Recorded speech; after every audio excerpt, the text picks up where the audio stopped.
A unique podcast taking a look behind the curtain of a contemporary culture scene with the artists, icons, and people working in the creative industry.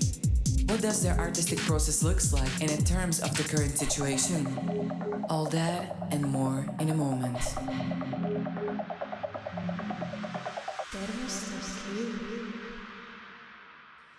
Hello guys, and welcome to our brand new podcast channel. This episode is going to be more about the DJing, and our today's guest is a woman and very talented DJ FARHANNAH. Welcome. Hi everyone. FARHANNAH is a DJ based in London. Her DJ sets are full of energy and funky elements, and we could have seen her playing in the Behind the Decks, Radio Lovertone UK, Foundation FM, and she won an AVA Emerging contest in 2020, which opened the door for her to play at AVA Festival 2021 and many other events and festivals. So we are going to discuss all these things today as well, and I'm very excited that we can have you here. So welcome again. And my first question is actually, you were growing up in England, so how did you first get in touch with the electronic music? Yeah, okay, so I kind of started getting involved more in like listening to electronic music actually when I went to university, because it's like obviously kind of a bit more of a party scene than like school and stuff, and there was quite a lot of events. I went to Loughborough University, which is like a small little town in England. It's very small, but the actual like electronic and DJ scene is really big, and like there's a big kind of community feel. So I used to go to a lot of the events at Loughborough University, different events called like DBE, Lost in Music, and from that I started off actually like just being like a tickets rep, selling tickets for these events, and then I kind of like got more involved with them, and as I was getting more involved I was like, oh, I want to get involved in the DJing as well, and it kind of all grew from there. Great. Yeah, it's a way. So great. And Yeah. and now you're in London, right? Yeah. Yeah, so could you describe how the music scene looks there, and actually how do you see the scene there? Yeah, so obviously it's been odd because I moved to London like during this pandemic and everything, but London itself, it's like, it's so big, and like I think there's so much going on, like there's always different events. I've been lucky during the pandemic, I've managed to go to some kind of not like proper club events yet because they haven't happened yet, but like sit down events, and like there's just such a variety of music, I think. And I've also managed to play at Brixton Courtyard, and I'm playing there again next month, so it's quite exciting. There's always a lot of variety going on, definitely, in London. Great, that's amazing. Great, so we are excited we can hear you. Like it will be online, right? Or just like event? It's an actual event, but Okay, it's like people sitting down in tables still because of the different rules in the UK at the moment. Okay, great. Okay, so you play mostly techno and disco, right? When did you start to love these types of music, and why are you fond of them? Yeah, so I guess with disco music, that was kind of like my parents as well. They liked the kind of the discos music, the 70s music, also 80s music, but like for DJing and stuff, disco music I think is better.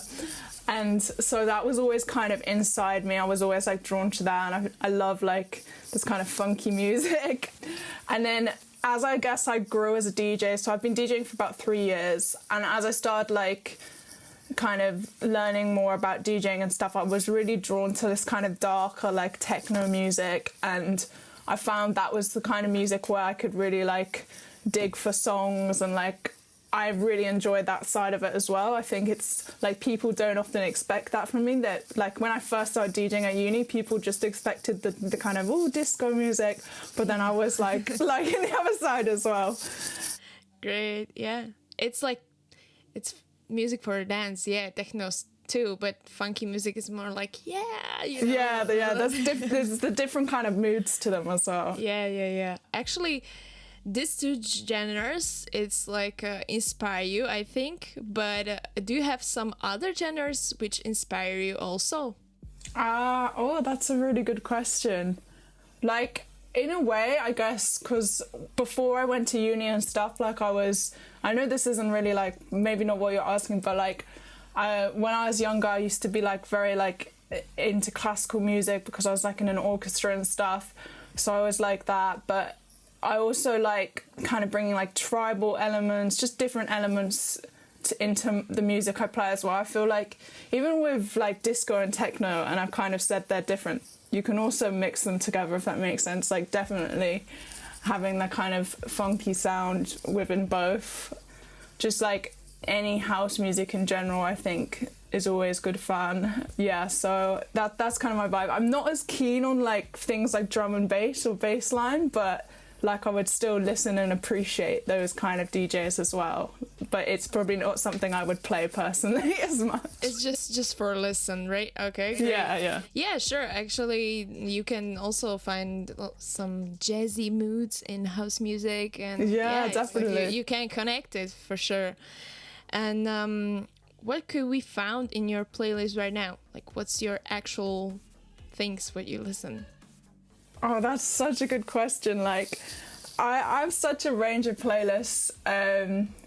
Like, songs. Okay, I'll give you like my favorite disco song, but this is like a kind of old song. But if I'm like, say even if you want to wake up in the morning, I listen to this song called 1979, It's Dancing Time by Revanche. I think that's how you say it. Okay. And it's just a really, really groovy song, and that like kind of gets me up.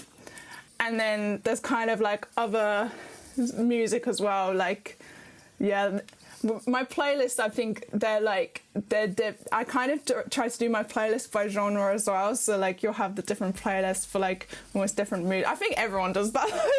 Sure. But yeah. I mean, I'm the same. So sure. How do you prepare your playlist for your DJ sets? Yeah, so it's a similar thing. I know like not all DJs like Spotify, but I do quite enjoy Spotify just as a starting point to find songs, because I actually like how on Spotify the more you listen, the more they like suggest songs for you as well. I think that's really neat. And like it's interesting because each week if I listen to like one type of music more, the next week the songs they suggest are like way more that type, and like it switches so much. So at the moment it's actually quite house music based, purely because the thing I'm doing in Brixton Courtyard next month, I'm going to be playing more house music actually, so that's why it's like gone to that. The other thing I like to do is definitely like SoundCloud, YouTube, and also like trying to listen to some of my friends, because a lot of my friends are trying to get into like the producing scene. So always trying to see if they've got like, obviously that my friends, so if they have a good song, like I will play it because I'm actually like the song as well. And if I think that song's good enough, I'm going to play it. So yeah. Yeah. So just kind of different things there. Okay, so what do you think makes a good DJ set? Oh, okay, so a good DJ set is definitely, I'd say, listening to like, it's changed again, hasn't it? Like the pandemic and stuff, but say you were doing like a normal kind of DJ set in front of people, it's definitely also listening to how people react to your music and stuff, because especially when I was like first starting off with DJing, I would think that, oh, it's my time to DJ, I can just play whatever I want. And then I'd play a song, and if it's like too heavy and it's not right for the crowd, you can kind of see them like, oh, so you have to quickly change the song back and stuff. But I've definitely got way better as that. It's just a kind of thing of practicing as well. What I try to do as well, I don't like plan every single song. I think that, because I have friends who aren't DJs and they ask me like, oh, do you have to like plan every single song you're going to play? And I'm like, no, I don't do that. What I kind of do is like, I pick like, okay, this is like a playlist which will be like potential starting songs. These are kind of like, ooh, the energetic song. It sounds so weird, but that's how I kind of group them, like energetic songs, kind of filler songs, just, you know, because you don't want it to be high energy the whole time either. You want it to be like kind of telling a story, almost like a nice start and then like because if it's high energy the whole time as well, people will be like, whoa, whoa, whoa, no time to breathe or to drink or whatever. Yeah. So definitely have a mix of that. And yeah, that was one thing, especially with the AVA contest. I literally like kind of planned out like, okay, these are my energetic songs. These are my like filler songs. This is like potential finishing songs. And then when it got to the day, I just went with it and like picked a couple songs from each playlist as it was going. So not too planned out, but like kind of a little bit of a structure, I guess. Great. Yeah, that's why you won. Actually, I mean, it's great strategy. I mean, it's really, really good, as you said, to listen to people energy or to see how they react and, you know, kind of play with their minds. Yeah, exactly. Yeah, so okay, and how did you get your first serious gig and how was it for you? So my first serious gig was probably playing with DB, which again is a like brand in Loughborough, but they're kind of like world known now, like in the Midlands of England. They're actually doing some events in London in summer, which I'm also going to get involved with, so that's really good. I've kind of kept that connection. And again, the way I got it was just from uni. Like I started off like being like a tickets rep and stuff, and that's how I got involved with the events.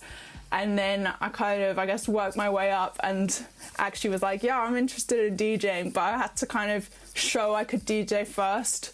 And like once people knew, oh, she actually can DJ, that's how it kind of went on to, yeah, you can DJ at these events as well. Great.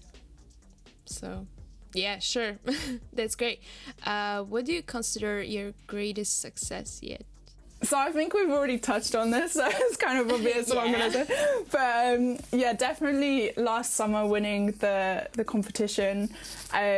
Obviously, the only thing with like that is that it was, as we said, in a pandemic, which is why it's not till this year and now in September that I'm getting to play at the festival.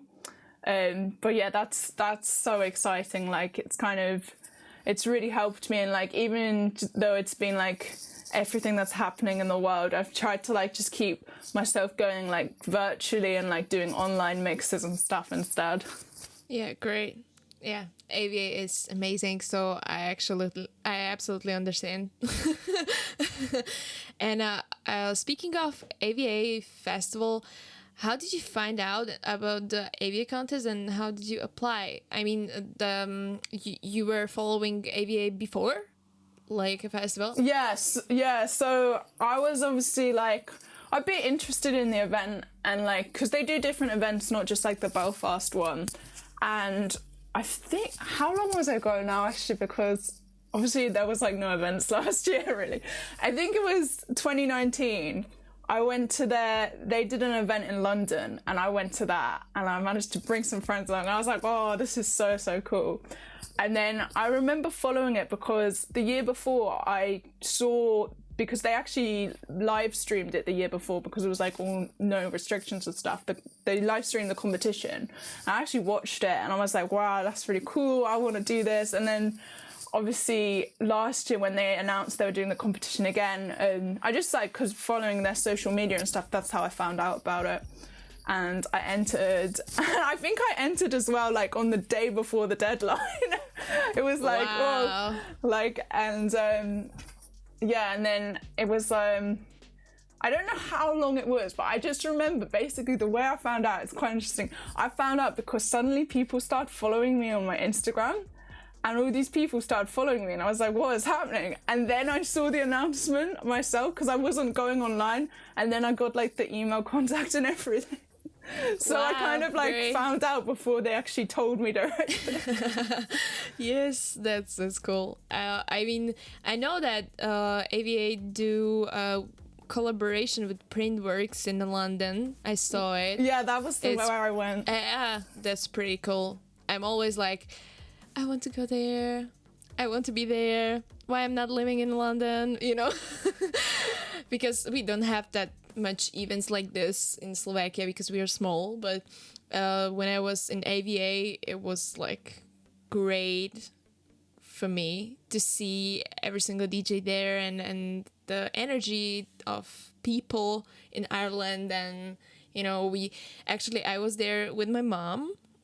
We were at festival, and we met there like people from Brazil or Spain, and I was like, wow, this is cool, like from everywhere, you know, and it was great. So yeah, I agree. Like it's crazy because there's actually so many DJs that come from Northern Ireland, and it probably is in part because they have this really seriously good festival that, like you said, it's known quite like globally now, and like the talent there is really, really seriously good.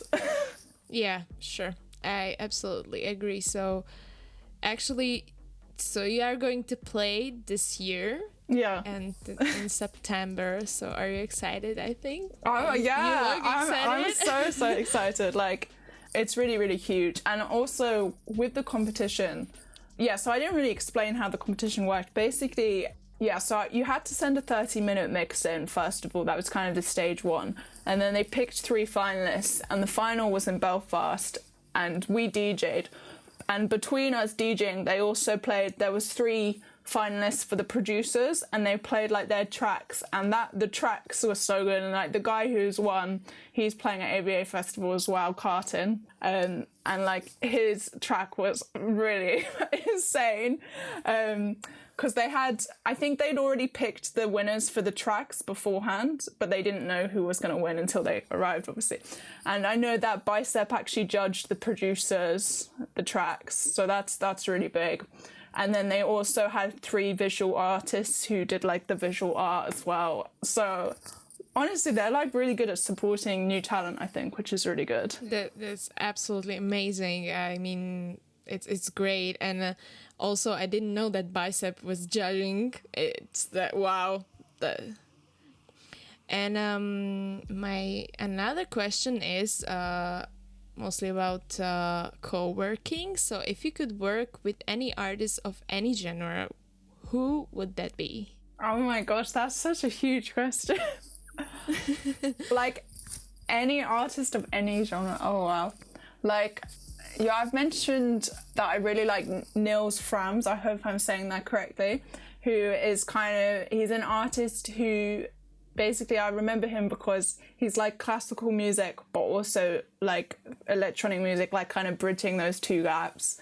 And I was gonna say I've seen him perform on YouTube. I've watched YouTube videos. And that is insane. Like, he's really cool. So I think he's someone who's very talented. So yeah, maybe him. He could teach me some cool things, because I think he's really talented. Nice. Great. Okay. And are you a fan of B2Bs, or do you like to play them more than standalone sets, or did you try it before? Yeah, so this is interesting actually, because I was thinking about B2Bs, and like I haven't done that many B2Bs. Yeah, I guess it's again because I'm like kind of a new DJ, like professionally, I guess. But when we were at uni, some of the events we would all have our different slots, and then the last hour would be like three of us or whatever, back to back kind of thing. And I remember doing that, and it was so fun. It was just like everyone was like trying to get more and more hyped, and we were all just playing like classic house song kind of things, throwing in like, I don't know, AVA as well, like disco.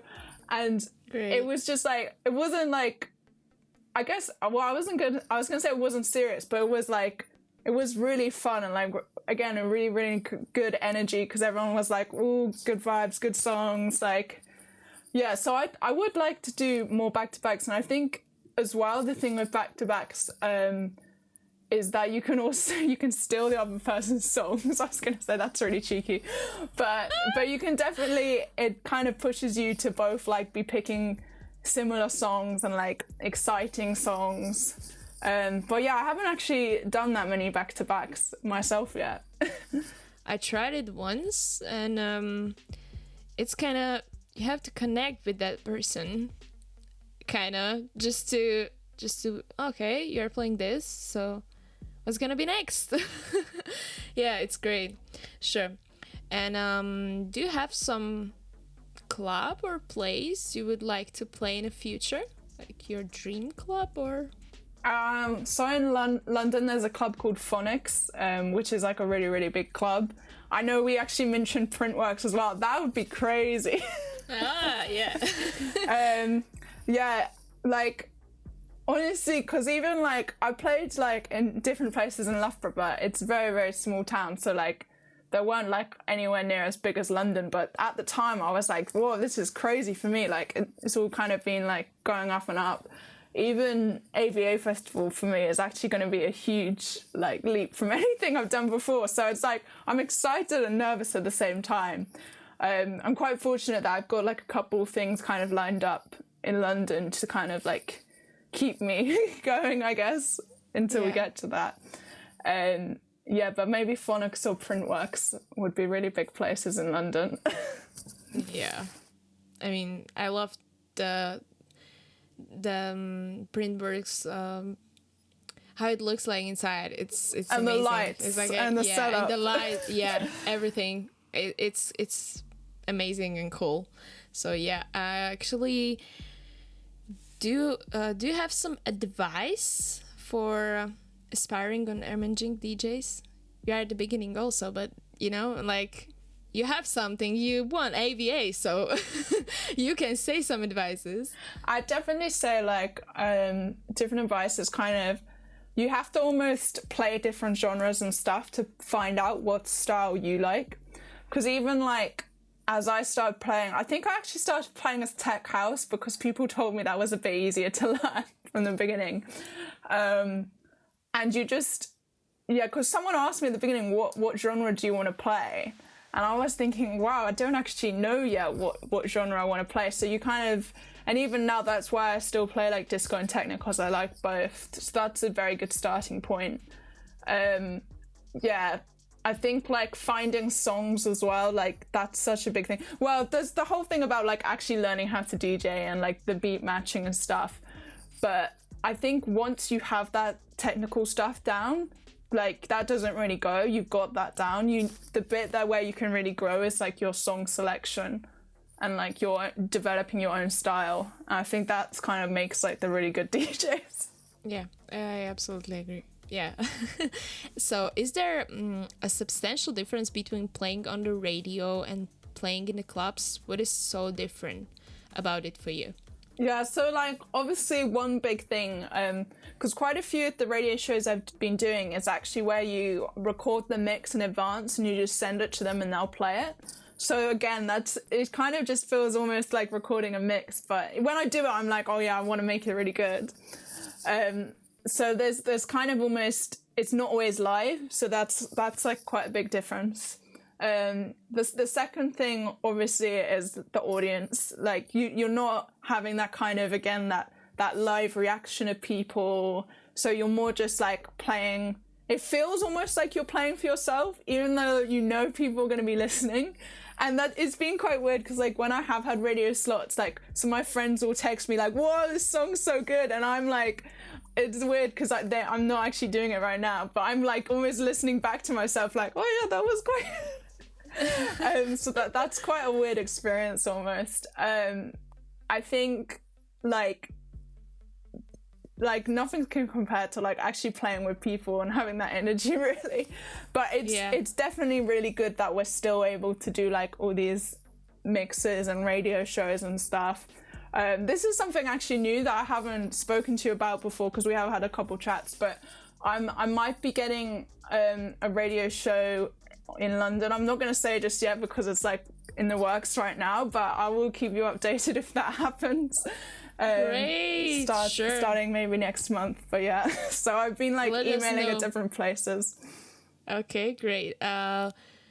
When you show up at the venue, what elements make it enjoyable and fun to play for you?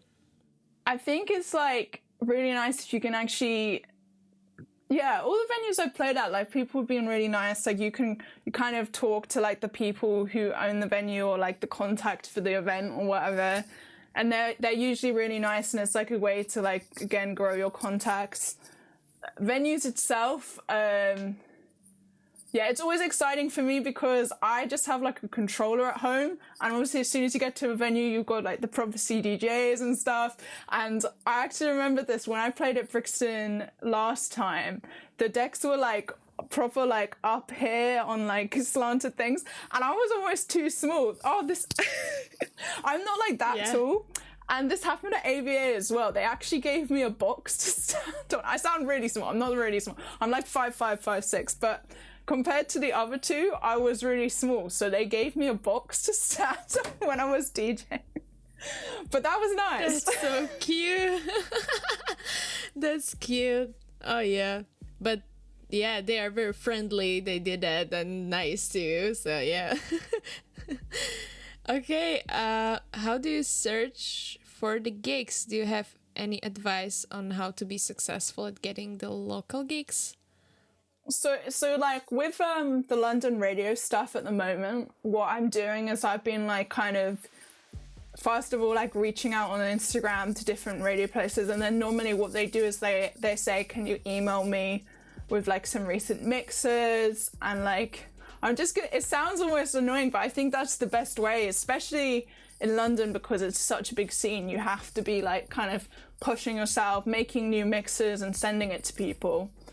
When like things actually start opening up again, like luckily in England it's April now, but like in a couple weeks time they'll start doing like sit down events again, and that would be really good just to like kind of go to. And then it like, I guess the thing is like trying to talk to the people running the events. I don't know how that's going to work if we're all meant to be sitting down on our own tables, but that's like quite a good thing. 'Cause in Loughborough again, that's how I did it. Like I just got involved with the ends just because I was purely interested, because even when I first started getting involved in events, I wasn't DJing, I was just doing it because I liked the events. Yeah. And like if I sold tickets, I'd get free tickets. And then it just kind of grew from there. Yeah. Can you tell us about your experience of teaching someone else how to DJ? Did you do that? Like teaching, or you were just like learning from someone? Yeah, so I learned from like different friends at uni, and like yeah, that was quite useful. And it was just like I'd go to their house or whatever and like just try to play with their music to see how I liked it, and then I like got my controller. In terms of teaching other people, I actually haven't taught that many people, but this is quite interesting actually. When I was younger, when I was like I think 16 to 18, I actually used to teach some kids piano. So maybe I would actually be a good DJ teacher as well. Great, yeah. So yeah, I think when I was at uni, I actually showed this one girl a bit of like, and like when my friends have been drunk, I've shown them a little bit of like how to DJ, and like, but really I'm like actually pressing the button.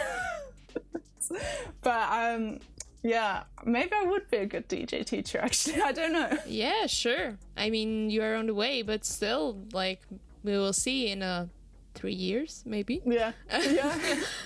Great. Okay. What do you have some strange addiction? Oh, that's such a good question. Well, especially like this last year. Well, actually, I always liked on TV. I love like reality TV. I don't know if that's embarrassing. Yeah. Like, I love Love Island. That's a bit cringy, maybe. Okay. That's different stuff I like. I don't know if that's strange, but I guess that's quite an addictive thing.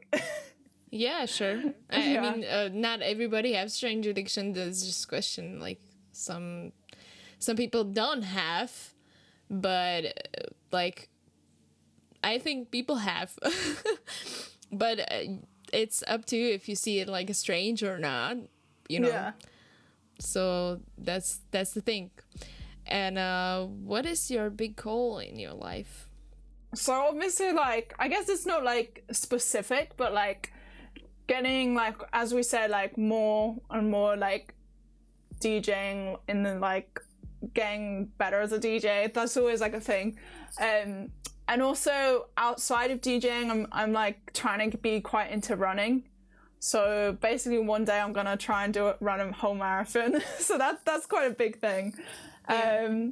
So I guess those are goals. I don't know if they're like life goals because I feel like I can do them kind of soon.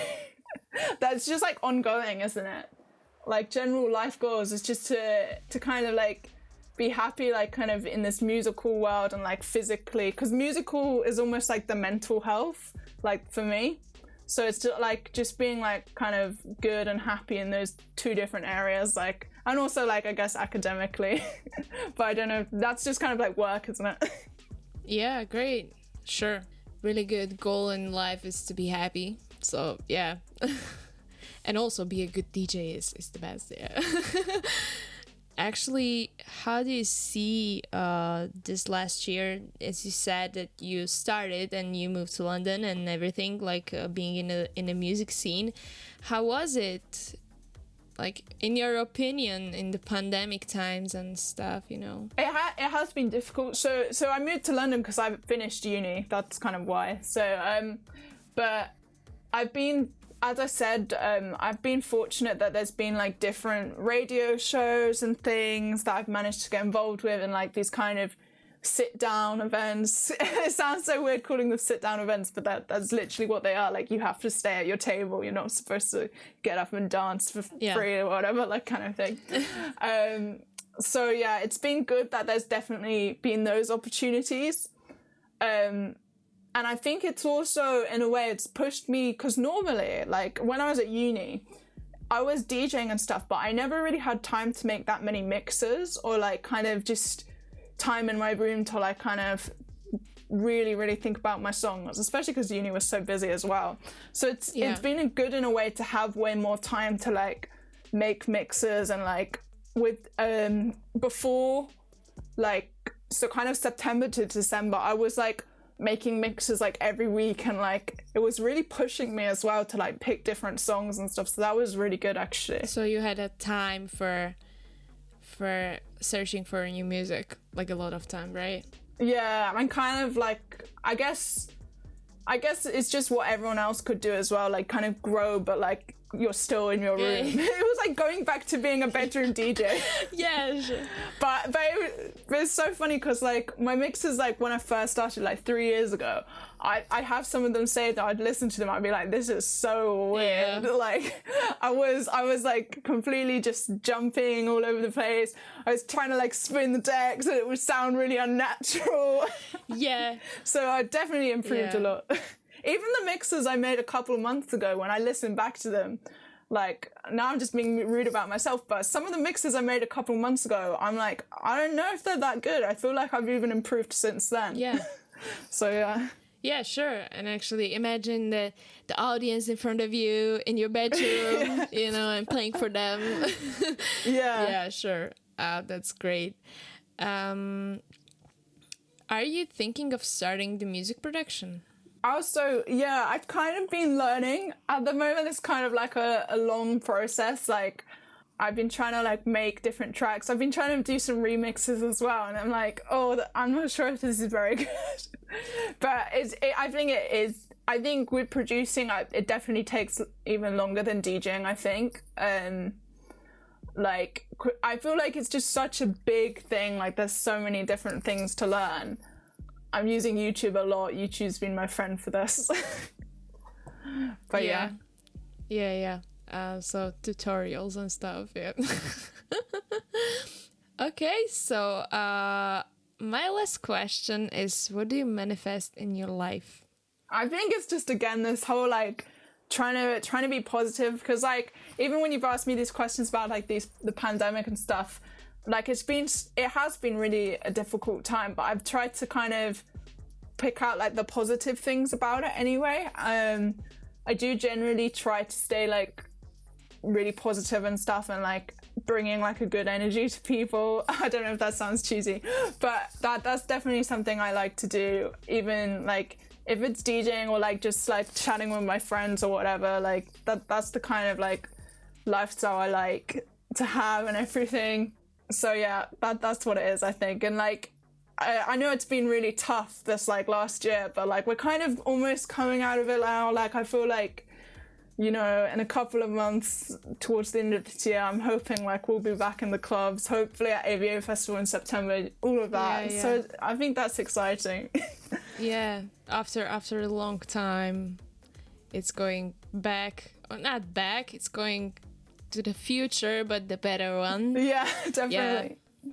So yeah, sure. It's pretty exciting, and sure, it's like staying safe and positive, as you said. It's the most important. But yeah, we need clubs. We need parties. We do. Definitely. For sure, because it's a good positive energy there, so we need it. Yeah. So thank you so much. Thank you so much for your time. And that you said yes for asking you some questions, and we are happy we could have you here in our podcast. And thank you. Thank you so much for having me as well. Yeah, it's great, and we are excited for you that you have like big events in front of you. So wish you good luck there in the upcoming year and your music career as well, and also in your personal life. So thank you. Yeah, so you were listening to Thermostat Q with Amita and the guest DJ FARHANNAH here in another episode. Bye.